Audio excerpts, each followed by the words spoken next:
Shout out na sa lahat ng mga Virgo. First card is the Hermit.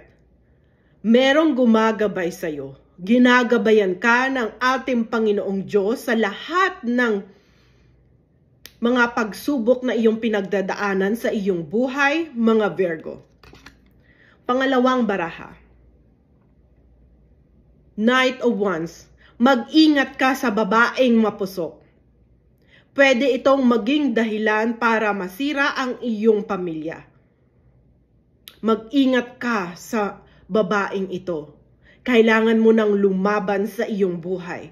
Huwag mong hayaan na sisirain ang iyong buhay, pamilya ng babaeng ito. Sa panghuling baraha. King of Pentacles. Isang hari wala sa kanyang trono, wala sa kanyang kaharian.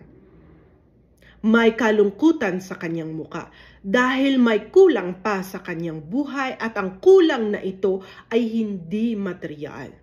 Ibig sabihin, dadaan ka sa pagsubok ng kalungkutan, depresyon at anxiety. Huwag mong hayaan na maranasan mo ito, kaya lumaban ka sa iyong buhay, mga Virgo. Kasi hindi ka pinapabayaan ng ating Panginoong Diyos, ginagabayan ka sa lahat ng gagawin mong desisyon sa iyong buhay.